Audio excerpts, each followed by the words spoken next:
I found this story where it shouldn't have been, and once you hear it, it doesn't let go.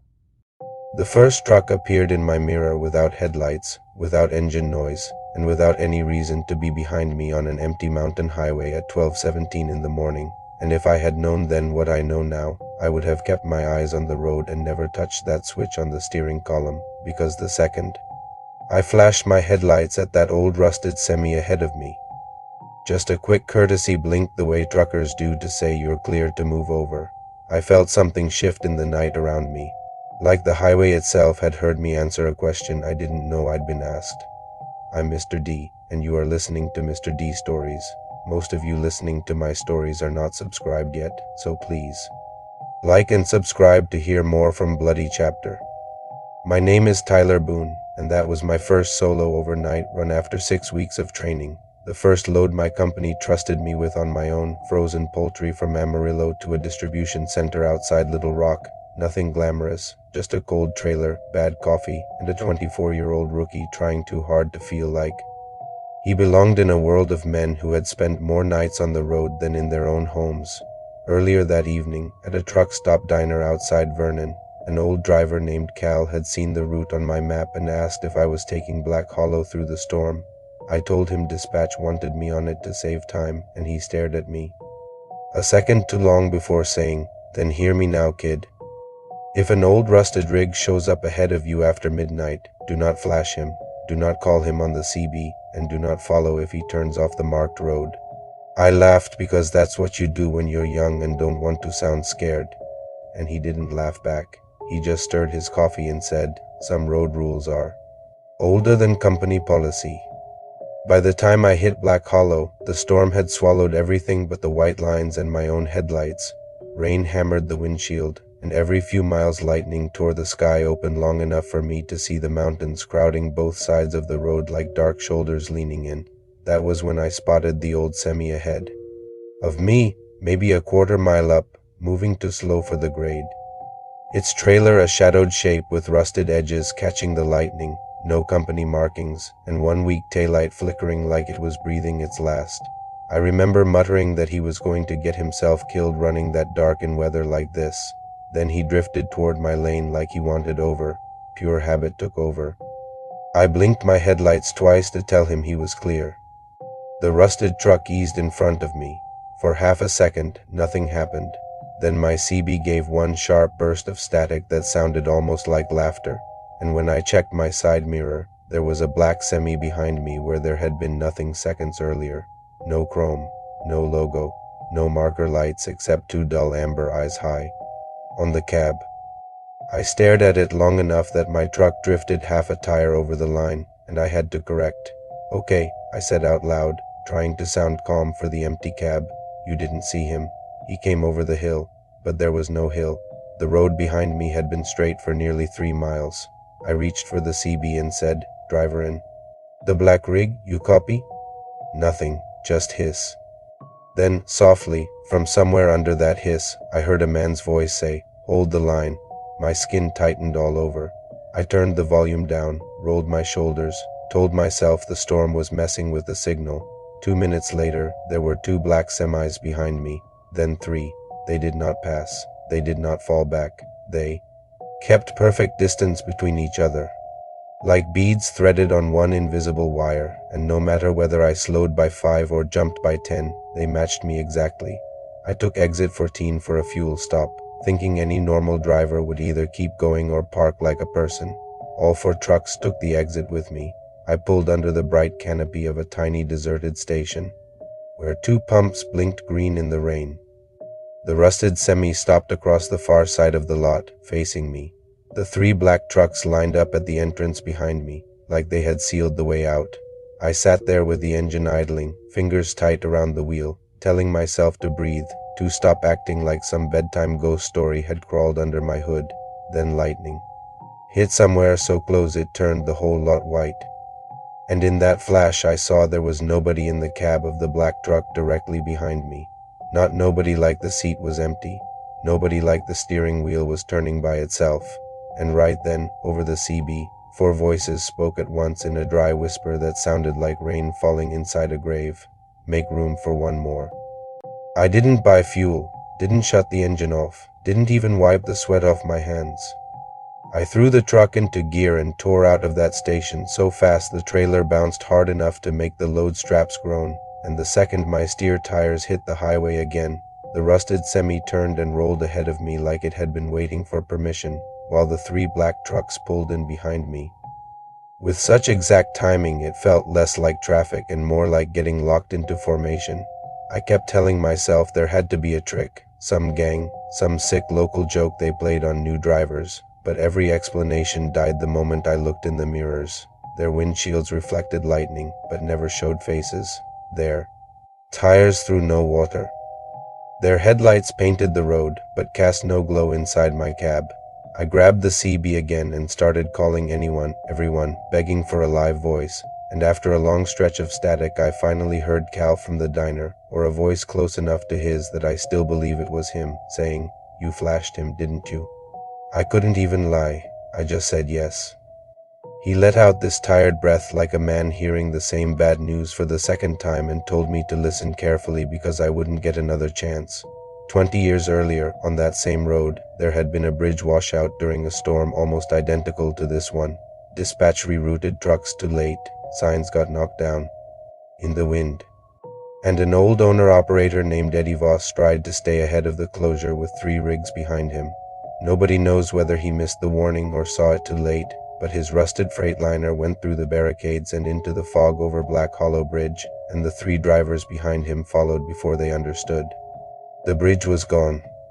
Search crews found pieces of trailers in the ravine, found diesel floating on the floodwater, found one smashed thermos and a box of oranges split open against the rocks, but they never found the drivers.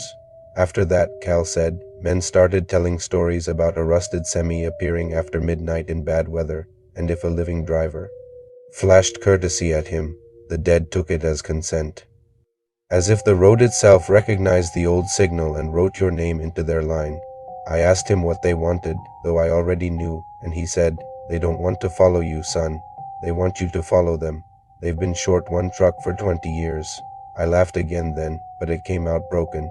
I told him my GPS was showing straight highway to Pine County and there was no bridge ahead. He said not to trust the screen. I looked down. The map had frozen. The little blue arrow that was supposed to be me had stopped moving, but my odometer was still climbing and the rain was still hammering the cab hard enough to sound like fists. Then the road signs began to change. I passed mile 61 twice. I saw the same bent deer crossing sign 3 times. An exit for Mercer Road appeared on the left, which made no sense because I de-studied the route and there was no left exit anywhere on Black Hollow. I took it anyway. So did they. The ramp curved through fog and dropped me right back onto the same stretch of road with the same rusted semi ahead of me and the same 3 black trucks behind me. I could feel panic trying to take control of my hands, that raw animal need to jerk the wheel, slam the brakes, do anything dramatic enough to prove I still had choices, but trucking punishes panic fast, so I kept both hands locked while my heart beat so hard it hurt. Then the truck on my left eased up beside me. I made the mistake of looking over. The cab was not empty this time. There was a driver there, but his skin looked gray and swollen, his shirt dark with old water, and the side of his head was crushed inward like something heavy had folded him against the glass. He turned slowly and looked at me with eyes full of river silt, then tapped 2 dead fingers against his window as if reminding me of etiquette. Hold formation. The smell hit my cab a second later, cold mud and diesel and something rotten. Beneath it, I gagged, remembered my window was already closed, and nearly missed the next thing that happened. The last black truck in line slowed down until there was an empty gap behind my trailer exactly the length of a semi, not random space. A place waiting to be filled after I was gone from the driver's seat and whatever remained of me knew how to stay in line. Cal came back over the radio and told me dawn was my only chance. That daylight broke the false road and showed what was really ahead, but I had to keep my wheels under me until then. I checked the clock. 5:08 a.m., another 40 minutes till sunrise. I remember whispering no over and over because I had finally seen through the fog what the rusted semi was leading me toward, a long steel bridge rising out of the storm. narrow and black and shining wet. A bridge that did not exist on any map because 20 years ago it had fallen into the ravine and taken for truckers with it. By the time my front bumper reached the mouth of that bridge, my choices were gone because the rusted semi was crawling ahead of me like a hearse with bad brakes. The three black trucks behind had tightened so close I could no longer see their headlights in the mirrors, only the flat black walls of their grills, and every time I touched the brake pedal, one of them nudged my trailer. Just enough to remind me that if I stopped before the dead wanted me to, they would happily stop me the hard way. Cal's voice was breaking up now under the storm, but I heard enough. Do not trust the road. Do not trust the rails. Keep it straight till first light. I asked him what first light was supposed to do for a bridge that wasn't there, and he said, show you where to refuse. It didn't make sense then, but almost nothing about that night did.